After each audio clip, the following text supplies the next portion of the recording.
Students, today we are going to discuss the remaining part of the poem on killing a tree for class 9th. So let's start the remaining part of the poem on killing a tree. कल हमने ये discuss किया था उसका पहला stanza. आज हम उसका नेक्स्ट स्टेंजा पढ़ने जा रहे हैं और डिस्कस करेंगे, एक्सप्लेन करेंगे. So hack and chop, but this alone won't do it. Not so much pain will do it. The bleeding bark will heal, and from close to the ground will rise curled green twigs. Miniature boughs, which of unchecked will expand again to former size. तो यहाँ पे poet ये कहना चाहता है. Here the poet wants to say that एक ही बार एक पेड़ को मारने से, मतलब इसको एक ही बार इस कुल्हाड़ी से एक ही बार उसको चॉप करने से, काटने से या मारने से वो नहीं मर जाता है. But this alone won't be, सिर्फ एक ही बार, मतलब एक ही बार उस चाकू की सादा जुबान देकर एक दरख्त को नहीं मारा जा सकता है. इसीलिए उसे बारी चोटें लगाकर काटना चाहिए.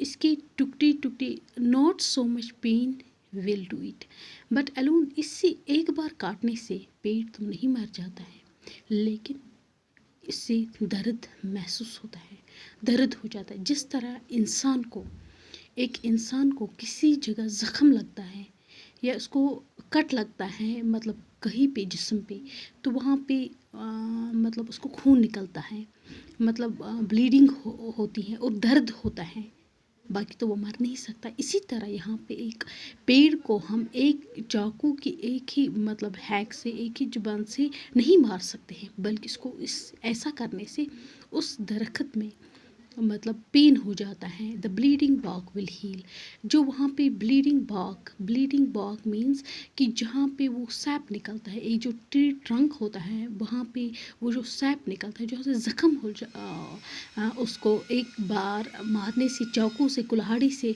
वो तो ज़ख्म भर जाता है, वो तो ठीक हो जाता है, वहाँ तो सैप निकलता है, वो ठीक हो जाता है, लेकिन वो तो मर नहीं जाता है. And from close to the ground will rise curled green trees, जहाँ से हमने इसको मारा होता है उसकी जो मतलब ज़ख्मी छाल जो होती है, वो जो भाग होती हैं जहाँ पे वो सैप निकलता है, उसकी जो ज़ख्मी छाल वो बहुत जल्द ठीक हो जाएगी. लेकिन ज़मीन के नज़दीक से वो will rise curled green trees, वहाँ से क्या निकलता है, मतलब गोलाईदार सरसब्ज शाखें, वो टिविग्स निकल आने लगते हैं, जहाँ से दरख्त को हम मतलब काटते हैं और टुकड़े टुकड़े मतलब और टुकड़े टुकड़े कहते हैं. ये शाखें वहाँ से दोबारा मतलब उन ढालियों की शक्ल इख्तियार कर लेंगे कि जहाँ अगर हम उसको वहाँ पे नहीं रोकेंगे. बीच ऑफ अनसेकंड विल एक्सप्लेन अगेन. मिनिएचर भाग, वो छोटी छोटी शाखें, वो छोटी छोटी ब्रांच से ढाली वो फिर से वहाँ से निकलना शुरू हो जाते हैं. तो अगर हम इसको बगैर रोके ही ऐसे ही छोड़ देंगे तो फार्मर्स है वो फिर से वहाँ से दोबारा मतलब उग सकते हैं. तो यहाँ पे शायर के कहने का मतलब है कि हमें जब पेड़ को मारना होगा तो हमें इसको अच्छे से, हम एक ही चाकू के एक ही वार से, एक कुल्हाड़ी के एक ही वार से इसको नहीं ख़त्म कर सकते हैं. No, the root is to be pulled out of the anchoring earth. It is to be roped tight and pulled out, snapped out, or pulled out entirely out from the earth cave, and the strength of the tree exposed, the source white and fat, the most sensitive hidden for every inside the earth. तो no, the root is to be pulled out. तो इस पेड़ को इस तरह हमें किल करने के लिए, मारने के लिए हमें क्या करना होगा, the root is to be pulled out. हमें उस पेड़ को उसकी जड़ से, ज़मीन में से उखाड़ कर बाहर निकालना होता है. दरख्त को मारने के लिए उसकी जड़ को ज़मीन में से उखाड़ कर बाहर निकालना होता है. आउट ऑफ द एनकोरिंग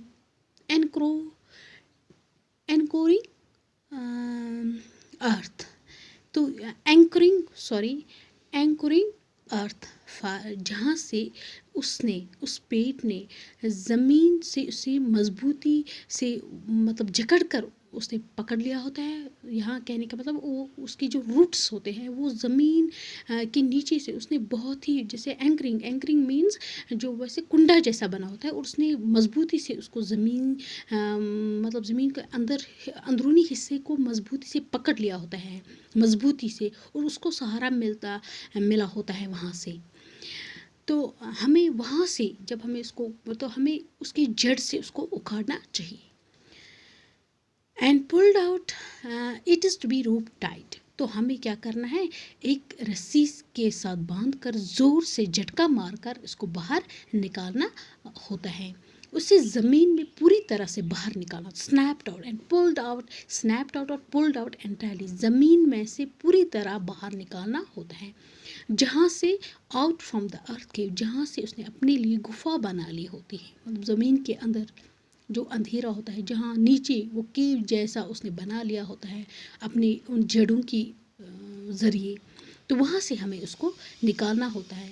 दरख्त की जड़ ही उसकी असली ताकत है। And the strength of that tree is expose, जो उसकी दरख्त की जड़ जो होती है वही उसकी असली ताकत होती है, जो क्या होती है, जिसका कलर होता है, जब हम उसको उखाड़ लेंगे तो पेड़ मर जाएगा, तो हम दरख्त को मार सकते हैं।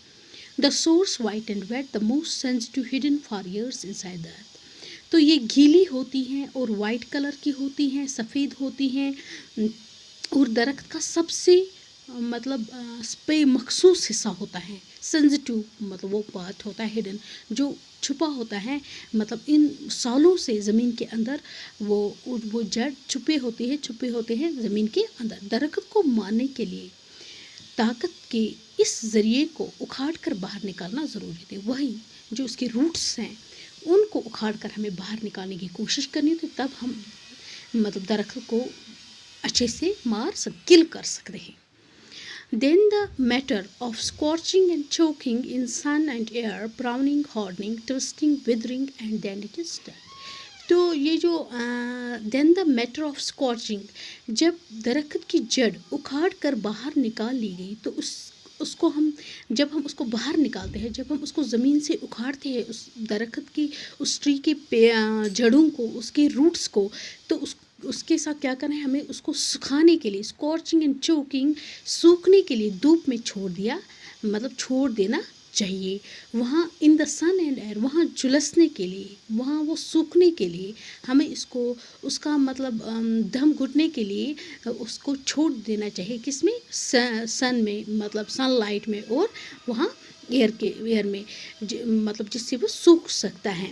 वहाँ पड़े रहना, मतलब उसको वहाँ धूप में और एयर में, जिससे वो मतलब सूख जाएगा, जिससे वो मतलब वो अपनी इस असली हालत में नहीं रहेगा।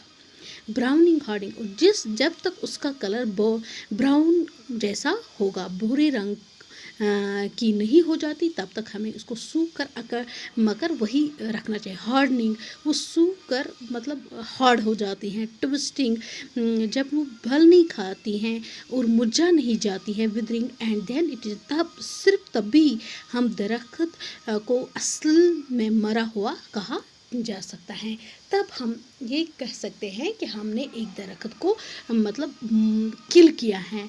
जब हम यहाँ जो पॉइंट यहाँ पे हमें ये कहना चाहता है कि उस ट्री को, that has the root of the tree has been pulled out, मतलब कंप्लीटली, तो फिर हम उसको सुखाने के लिए हमें we should left the roots of the tree in the sun and the air to dry. सूखने के लिए हम उसको वहाँ पे छोड़ देते हैं। जब तक न वो अच्छी तरह सूख जाएगा, अच्छी तरह सूख जाएगा, तो तब हम जाके ये कह सकते हैं कि द ट्री कैन, मतलब we want, the point here wants to say then we said to be really that मतलब ट्री इज किल्ड। तो तब हम जाके ये कह सकते हैं कि हमने ट्री को ख़त्म किया है, हमने ट्री को मार लिया है। तो यहाँ पे हमने ये आज जो ये पोएम थी ऑन किलिंग ए ट्री, तो इसको हमने आज कंप्लीट किया है आज की इस इसमें। तो यहाँ पे इसको कंपेयर करके कि जो इविल होता है, जो एक इंसान में इविल हो, जब तक ना हम अपने अंदर वो पूरी तरह उसको ख़त्म नहीं कर सकते, तब वो वरना वो फिर से हम में से वो मतलब जाग सकता है, वो फिर से हम वही करेंगे। जब तक ना हम अपने आप में से अपने मतलब वो पूरी तरह से इसको ख़त्म, इस बुराई को ख़त्मा करेंगे। तो तब इसी तरह इसको कंपेयर किया गया है ऑन किलिंग ए ट्री। जब तक ना हम एक ही मतलब बार वार करेंगे इस पेड़ को मारने के लिए, वो ख़त्म नहीं हो जाए जब तक ना हम उसकी जड़्स को उखाड़ेंगे, किससे, ज़मीन से। So that today we are completing the poem on killing a tree. So thanks.